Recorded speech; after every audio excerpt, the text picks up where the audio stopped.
रंगदारी रंगदारी रंगदारी, अब बिहारियन कर रंगदारी, साथ में अब नीलकमल सिंह करी रंगदारी।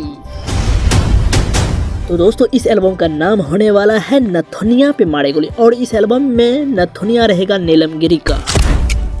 तो दोस्तों बात करें इस वीडियो गाने की, तो वीडियो गाना बहुत ही शानदार और बहुत ही ज़बरदस्त होने वाला है। इस गाने में वीडियो में मूड में देखेंगे नीलकमल सिंह, और बहुत ही शानदार रंगदारी टाइप में ये गाना है। जी हाँ दोस्तों, नीलकमल ही सिंह नहीं बल्कि नीलम गिरी भी उसी टाइप में लग रहे हैं, और ये गाना पक्का आएगा तो रिकॉर्ड बनाएगा एक अलग तरह का है। जी हाँ दोस्तों, इस गाने को रिलीज किया जाएगा टी सीरीज यूट्यूब चैनल पर। जी हाँ दोस्तों, इस गाने को लिखे हैं आशुतोष तिवारी और म्यूजिक दिया है विनय विनायक, और बहुत ही शानदार ये गाना होने वाला है। आप लोग जाकर के देखिएगा T series official YouTube channel पे। इस गाने का रिलीजिंग डेट नहीं बताया गया, कमिंग सॉन्ग है, बाकी इस गाने का रिलीजिंग डेट आएगा तो हम आपको बता देंगे। तो दोस्तों हम चलते हैं, आप हमारे चैनल को सब्सक्राइब कर लीजिए।